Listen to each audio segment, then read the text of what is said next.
Welcome back. It's Wealth and Wellness Wednesdays, and you are tuned in to the Turnip by Great Roots. What is this, episode 9, season 3? Yes. Yeah, so we're going to jump right into it because we have a fantastic, I say that every week, but this is another fantastic interview.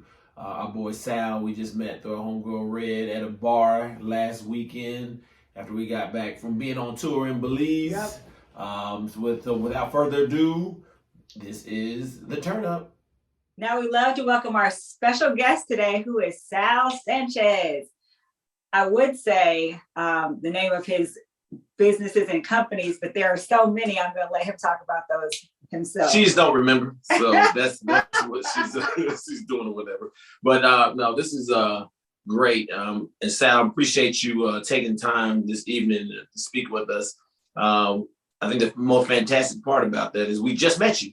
We did. We met you through one of our dear closest friend, Adriana. I can't say her last name. It's not that's how you pronounce it. Red. Yeah, that was. I mean, we had that's one of the beautiful things about Atlanta because you get to meet so many outstanding people by just opening up your mouth. Yeah. I think y'all hadn't seen each other. 20 years or something like that. Yep. And she invited them. We were just out celebrating her birthday, and then we met Sal and two of his friends. Three fantastic gentlemen, and from there it blooms into what we're about to talk about. So, Sal, appreciate you taking this time again. So, tell us about your business and everything you was telling us that night. Just wow the crowd like you wowed us that evening. I don't know if I wowed you, but I appreciate that. You did. Yeah. So I have a coffee shop, a chocolate shop, and a coffee roaster. The coffee shop, there's two of them, but they're called a Cup of Commonwealth. The chocolate shop is Chocolate Holler, and then the coffee roaster is Magic Beans Coffee Roaster. And the name's a Cup of Commonwealth. We just wanted alliteration, and we wanted to tie in the idea that Kentucky is a commonwealth and not a state. But at the same time, you want like the commonwealth of humanity and people. So that's where that name came from. And it was going to be Cup of Commonwealth, but we wanted to be the first on lists. So we put A in front of it. Hey, nice. Okay, did I not know that Kentucky was a commonwealth? I didn't know that. I thought Virginia was the only commonwealth in the United States. Yeah, there's 4, actually. Oh, damn it. What are those? I can't remember. There's Virginia, Kentucky. And then I think it's maybe Pennsylvania. I think there's 4 though. I could be wrong, but Got it. Hey, the fact that there's 2, that's enough for me. We're learning. Yep. Yeah, and then Chocolate Holler. I learned that Holler is kind of almost like a valley in Kentucky, and they taught me that when I moved here. So that's kind of the name of Chocolate Holler. We were looking for a location that would be between 2 larger buildings, and people would kind of see this like space pop up. And then Magic Beans, we actually acquired that a couple of years after we had opened the coffee shop. So it was already a staple in the community. People had known about it. We just wanted to roast our own coffee, so we bought that. And that's kind of the quick version of all 3 businesses. So now you're okay. So you all are from Michigan, though. Is that like were you ready from Michigan? So how did you get from Michigan to Kentucky and into the chocolate and to the coffee business? Yeah, that's a good question. So yeah, I was born and raised in Michigan. When I was about 14 or 15, my parents were like, you need to get a job, start figuring all this out and understand the world. And I was chasing this young woman, and she worked at a half barbecue, half coffee shop. Nice. Wait, half barbecue and half coffee? Nice. Next idea. I got it. Thank you. 9 months. But I met her, and then ended up falling in love with coffee. And so then I just stayed in the coffee scene. I went to college. I worked for a coffee shop there that kind of taught me a lot about the industry and the ins and outs. And then I knew I wanted to start my own business. And I knew that working in small business is difficult to save enough money. I mean, I didn't come from a place of a lot of money. So I knew I had to save and make sure if I was going to start this business, I had to find a way to do it and do the whole bootstrapping and everything. So I started looking for bigger companies that could just pay me more. And I found a place in Amarillo, Texas. It was Hastings Entertainment, and they were looking for someone to be an assistant to a director for the cafes and the coffee shops. So I moved there, and then within 2 weeks, the director was no longer working for the company, and they said, here's an opportunity for you. You're young, like early 20s, mid 20s, working in this corporation. I just kind of worked my way up. Eventually, I took over all of their cafes and coffee shops and their customer service, and they had about 150 locations across the country. So I started learning that whole corporate world and how to play the game, networking, learning more about the coffee industry. Then I was getting more and more comfortable, ready to open up a shop. So I started looking at different companies because I felt like I was thinking in terms of 150 stores all the time. I needed to start scaling down so I wouldn't come in too corporate-like. So I found a role at Whole Foods. They were looking for like a regional manager, or a regional coffee coordinator, which is Whole Foods owns or used to own a coffee company called Allegro Coffee Company, and they were based in Denver. So all of their coffee programming was run by the coffee company. So you worked for the coffee company and Whole Foods. So I moved to Austin, did that, and then I started learning about chocolate because I was over coffee, tea, spices, housewares, and chocolate. So I started learning the product, grew to love it. And then from Austin, I moved to Lexington. I started looking for cities that would be the best place to open a coffee shop. I wanted a pretty decent sized city that wasn't too saturated in the coffee market, so I had a really good chance of surviving. Pretty far away from family, so they couldn't necessarily surprise me. It takes about 7 hours to get to me. And I wanted a college town. I wanted to be like really into the art scene, breweries, an up and coming city. So Lexington made sense. Opened up the shop, and then I just didn't want things to be too cookie cutter. So I didn't want the next coffee shop to look exactly like the first one. And that's kind of where the chocolate shop emerged, where, well, let's do a chocolate shop. There's French Broad and Ghirardelli, and there's these places out there, but there's still, I mean, it's just a very like nascent industry in terms of bar life or cafe life. So it was a good opportunity to open in Lexington. And then it's just kind of grown from there. So. Now, are they next to each other, or are they separate entities? Like nobody knows that per se that the chocolate shop and the coffee shop are integrated? It's kind of a mixture. So our really loyal customers know that they're basically the same company, or at least the same company. But they are literally they're the coffee shop's on Main Street, and then 2 streets down is the chocolate shop, and they provide for very different customers. I mean, we have some loyal customers that just like us, so they go to both places. And then the other coffee shop is actually located on campus, the University of Kentucky. So that one obviously is specific to students and professors, and anyone can go in there. It's just clearly on campus. So, and then the roaster is located inside a pretty well-known brewery here in town, West 6, and we've just had a really good relationship with them, and so we love being there and roasting our coffee out of there. So let me ask you this. So I know you have coffee and chocolate, right? And I understand that you have a personal connectedness to the two of them, but are they how interconnected in regards to, like, I'm not a coffee drinker, so I don't know if like you would eat chocolate with coffee, or how are those two connected in a way that you chose those two outside of just being personally connected?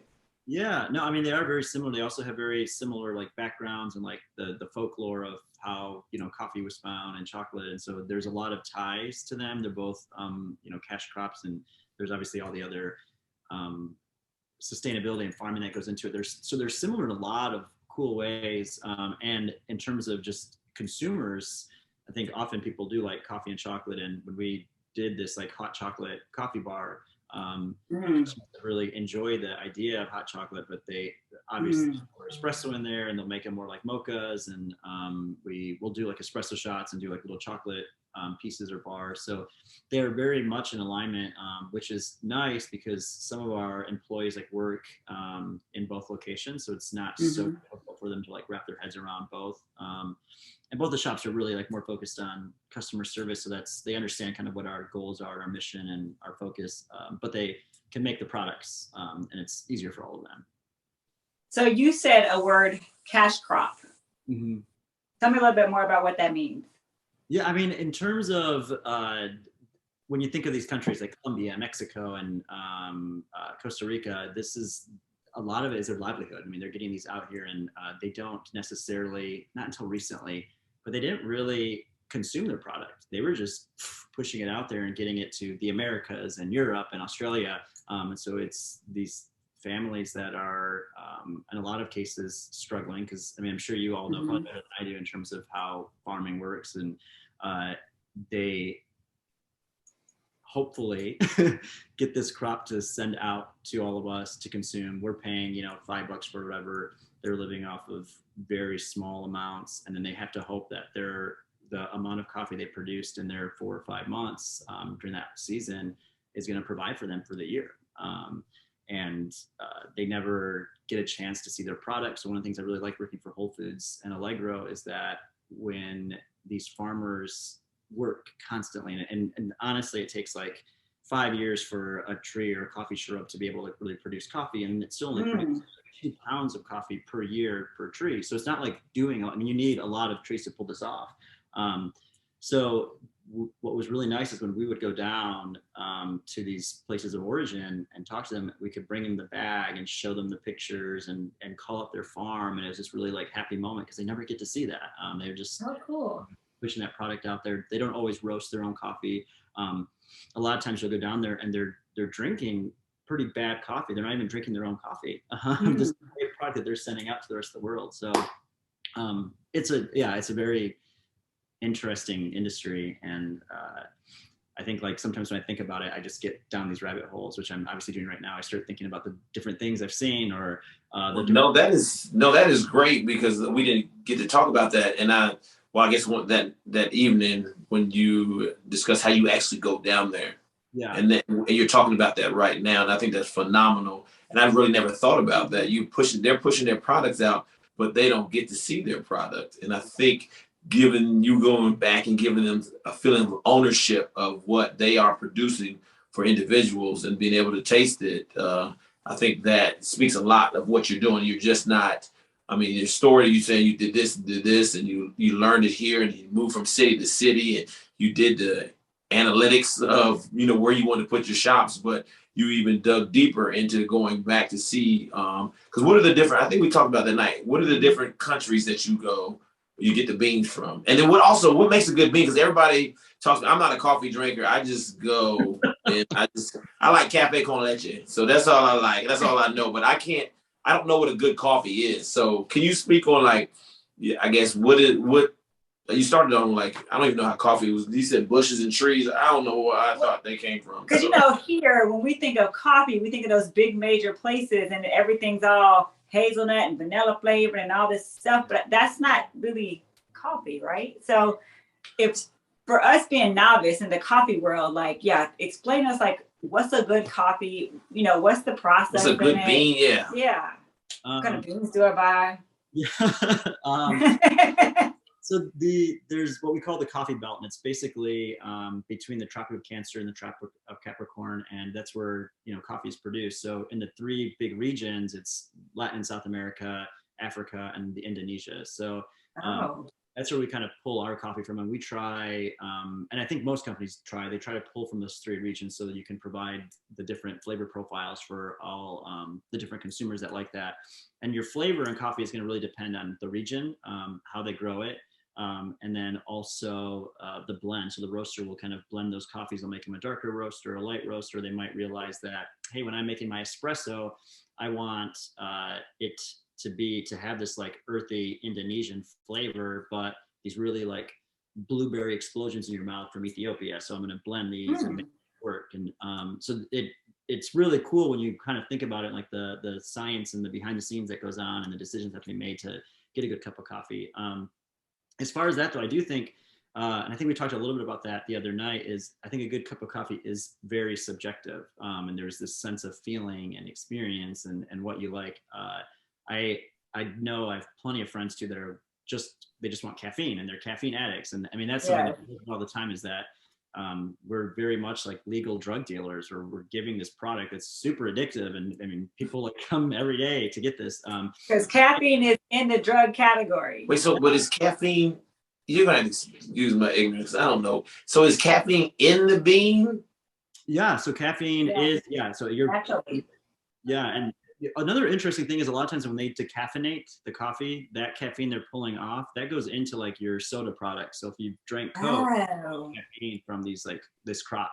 A lot of people like don't know that. What? How do they extract it? Look, So that might be a question you don't even know. there's like direct, indirect, and then there's like a Swiss water or mountain water. Direct, it's more of like a chemical that pulls it off. Indirect, it's more of like a lot of times like water, and they'll put this Like a seep. Yeah, and then they'll like pull off the caffeine. The Swiss water, they try to separate it and then put the flavor back on, but often decaf, they don't find it to be as flavorful because it is, once you're pulling that, you're pulling some of the flavor off as well. But so yeah, the flavor. So like, can I stop you for a second? I do have a question. So you said the best beans come from Latin America, Africa, and Indonesia. Is there a difference between those three? Like, would I know from drinking coffee, like which one is from which region, and how would I know?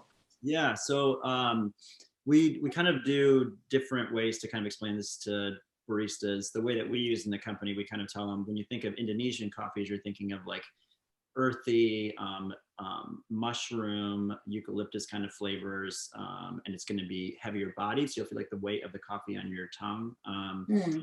African coffees are some of my favorites. So what they are, so much flavor and profile and very berry-like, lighter bodied. And then Latin America, think of more of like caramel, chocolate, toffee kind of flavor, and a little bit higher. When we say acidity, it's more like brightness on your tongue.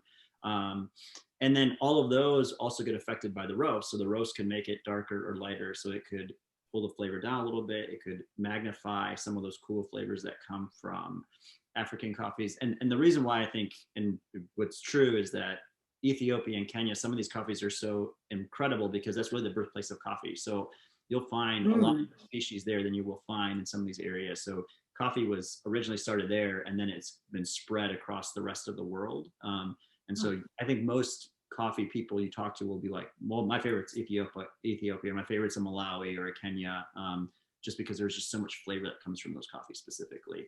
And it's changed. I mean, some places now you could get like a great Nicaraguan coffee and it could maybe taste with berries, but they're mixing out with like fruits that are grown next to them, or just different ways to kind of play with the flavor a bit more than when it first started out. So they do hybrids though. So you could do, like, say, if you're, like, say, in Nicaragua and you're growing some type of fruit next to it, it's like, okay, we're gonna try to make a hybrid, or it's just they just mix it later. So you can do a few things. There's definitely some blends that we have here where we'll mix the coffees later on to kind of get the flavor that we're looking for.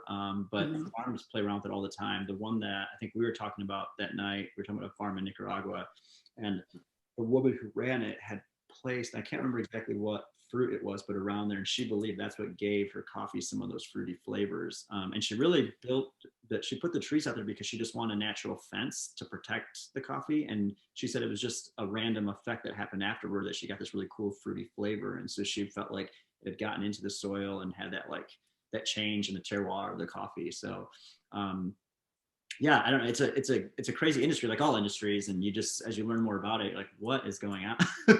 So this is phenomenal. I'm thinking like, well, why wouldn't somebody like a Starbucks be in the soda business too? If that's what you're doing, if that's where the decaf, you're taking the caffeine out of that, and then it goes into Coke. Like, why aren't they into the? Well, they're not growing their own beans. But they recently just bought. I don't know. They're buying their beans from somewhere else. I'm just amazed now that, because when I go to Starbucks, I'm like, listen, this doesn't taste Indonesian. So you gave me too much information where I'm gonna sound dumb when I get it. Like, listen, this is not from Kenya. This is not Kenyan. This is nasty. So now, what is it? What is it about those different regions? So what are the most, okay, being in urban farming, and what is it? I guess, what is it? The most important, is it the sun, the soil? What coffee beans? What do they like the most? So most of the time they're grown in like rainforests, and I think it's like between 9 and like 70 degrees. They're in really precarious areas, so they usually grow on like the sides of hills, and so it's actually really tough for them to be picking the cherries. It's not like an easy job. You're spending all this time. So there are little teeny beans that come on that bush that you have to pull off. So yeah, they're ripe cherries. They look like cherries that you would see, and then they pull those cherries off, and then through the processing of like the either dry, The middle. they put it out for it to kind of the cherry to break apart. Fermentation. There's a lot of different ways to like pull it off. When you get to the bottom of it or inside of it, you'll see there's like a little bean. Yeah. That bean is what those green beans eventually what they send over to us that we roast into the coffee beans that you see in the shops and the stores. Right. So, but they look like really cool, bright red cherries. And often it's really tough for the farmers. And usually when they bring people down to places of origin to see these farms, they'll have them pick so they can see how difficult it is, even for like 20 minutes. And these guys are just standing there on the side of a hill and just pulling these cherries out all day long. And if a really good picker will maybe pull 20 pounds a day. Now, I mean, if you think about retail bags of coffee, they're like a pound. So yeah, it's a ton of work, and a lot of people are out there doing that. But there's that situation. I think the elevation is like 2,000 to 6,000 feet. I'm trying to remember exactly now, but that they have to grow pretty high, and that's why they're also in these precarious situations. There's two major species of coffee, Robusta and Arabica. And Arabica grows a little bit lower. It's a sturdier species, more caffeine, but people don't find it to be as high quality as Arabica. So we tend to kind of look toward Arabica as a coffee to use, and most places use Arabica in general.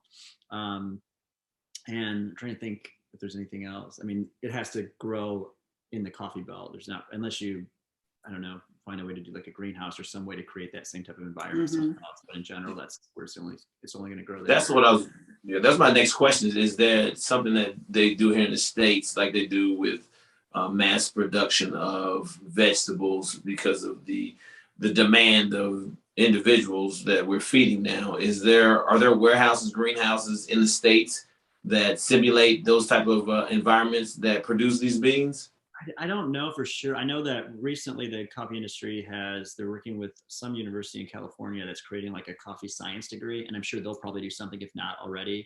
I know a few universities will say they have like an Arabica tree in one of their greenhouses. So they're finding ways to do it. I don't know if there's a larger way of doing it yet. And then Hawaii is the one place in the United States that actually can grow coffee. It's the only one that's the only state that's in between that area or in the coffee belt. So if you really want coffee specifically from the United States, you would get it from Hawaii, but I don't know if that's necessarily as important.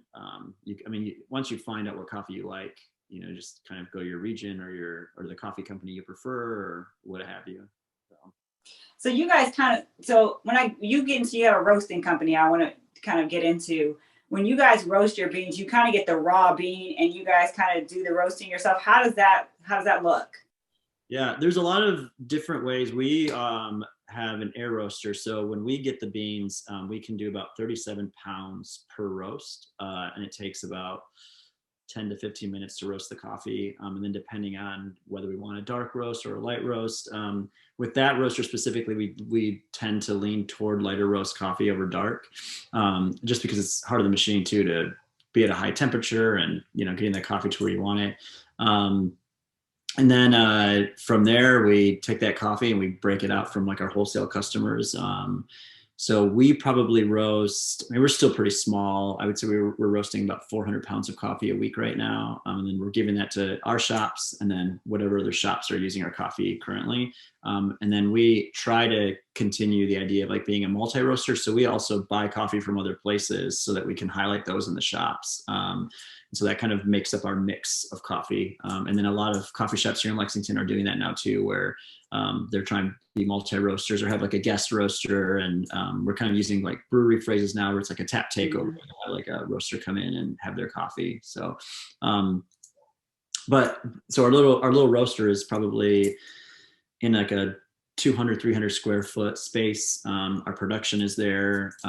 There's one person over the kind of the Magic Beans facility in terms of like production and wholesale. And then we have a customer service rep and then a production assistant that helps with like the roasting and everything.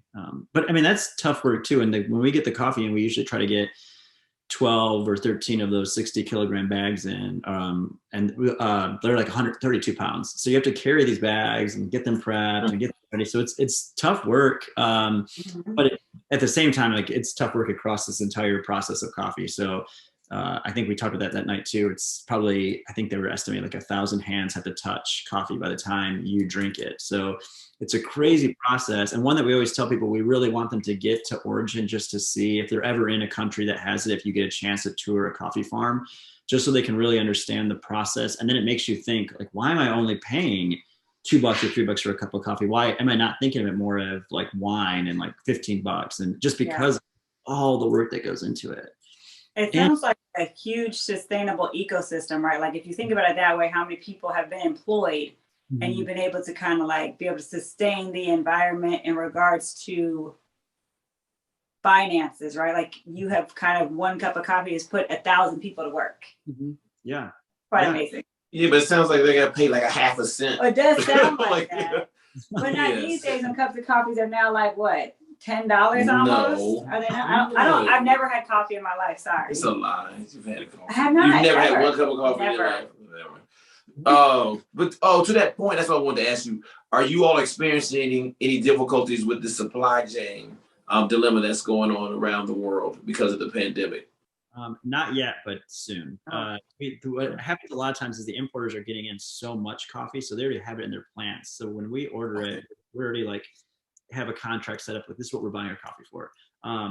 But as obviously it's getting a little more difficult, that's going to become a problem. In terms of our cost of goods, though, like paper and the cups, the sleeves, we are getting hit with that, and that's getting really tough. And it's confusing for the consumer sometimes when we'll run out of something and they're like, oh, it's just bad ordering. It's like, well, actually, we ordered these cups a month ago. We just still haven't gotten them. And everyone's running around and trying to find different products. And typically when we have a lot of time, if we even change a different type of cup, we know it's going to match a lid and a sleeve. But now we're rushing around. Sometimes we'll get a cup and then we'll realize that's not going to fit in the lid that we have. And so it's just become tougher and tougher. But it's been fun problem solving. I mean, we're learning how to operate a business at a different way than we ever did in the past. And you're constantly trying to, problem solve and come up with an answer. Learn on the pivot. Yeah, that's what everybody's doing right now. The only people that are going to survive is those that know how to pivot. Yeah. So, but that's and like I said, what you said, the circle of life or whatever. That's the whole ecosystem. Because at the end, and we have a coffee shop at the top of the street, and in beginning when we're doing composting and we're planting, we get their coffee grinds. And they bag it up for me, and I come pick it up at the end of the week, and we use that into the garden. So, like I said, that bean keeps on giving. Out past being just a cup of coffee and everything. So I like how that all ties back in. I didn't even realize we were even talking about that tonight. I was like, we use the coffee grinds, which I still don't know what coffee grind is. Anyway, the coffee grinds provide nitrogen to the soil. Yeah, but what's a coffee grind? It's the excess after, like that's left in the little thing after you, what do you call it? I'm not a coffee drinker, but after that stuff seeps through the water, it's the excess left over. Yeah. So like for us, when we do that, anytime we brew coffee, we'll have 4 ounces of coffee that water has gone over and made that coffee. So then we dump those grinds out in the espresso machine. All the coffee that's left over in the portafilters, those are going through there. So it's great. I mean, I have not personally used it for gardening or anything, but I know plenty of customers that do, and they love it, and they ask for this. They also, and I'm not sure why, you might know better than I do, but we also donate our chaff from the roasting of coffee, and I'm not sure what they're using it for in terms of like the community gardens or not, but it's just the excess from when the coffee is being roasted, and so it's like that. That's the liquid, right? It's like that light brown chaff that comes off of it. I mean, I can send something to you all, and I'm not really sure what they're using it for. I can also ask them and find out what they're using it for. But, I don't know either, but that's something else. We never know. Like I said, we all learning on the fly and trying to use everything in the community. So we don't want anything to go to waste at all. Well, we could go on forever. I say this every week. We got to figure out how to get more time. We do. Because I learned so much about coffee. Like for the rest of my life, when I drink coffee, I'm going to look at it totally different. And if it is not coming from the Arabica or a coffee belt, and from Ethiopia. You taught him new terms out. You should have never taught me to read. So this is fantastic. Yeah. And we didn't even get to talk about chocolate, and that's my favorite. Nobody wants to talk about chocolate. We can chocolate kind of We can bring him on again. Oh, we can. Always bring him on again and talk about chocolate. Sal, so how can people find you? I don't know if I think we talked about this online. Do you ship out beans? Do y'all have anything like that? Tell us how people can find you, how they can purchase you, how we can support you. How they can purchase him or purchase the coffee. Mhm. Like, who's for sale, the coffee or Sal? We're trafficking too. That's the end of the thing. How can you be trafficked? But no, yes. So a cupofcommonwealth.com is the website for the coffee shops, and it links to all the other, like the chocolate shop and the coffee roaster. But the coffee roaster, it's magicbeanscoffee.com, and you can buy coffee off of both of them, and you can kind of see the shops and what we're doing, and it has all the links to our social media, and all that fun stuff. So Yeah, we'll make sure we post all of that on our site and on the YouTube and on TLSC Radio. So. Yeah. Well, thank you again. Like I said, it was a fantastic meeting you that evening. We did not know that we were going to be blessed with such knowledge and dangerous knowledge for me. I don't know. Right. Good luck, world. But yeah, and we look forward to talking to you again. Like I said, maybe bring you on again and talk about chocolate. Yes, You're gonna be like, I don't drink chocolate. Just like I've never had coffee in my life. Everybody's had a cup of coffee. I have not. Okay, so with that, thanks again, Sal. thank you Yes, all. we appreciate it. Appreciate you. And that's the turn up. Is that it? Yeah, that's it. It's a wrap. This is a wrap.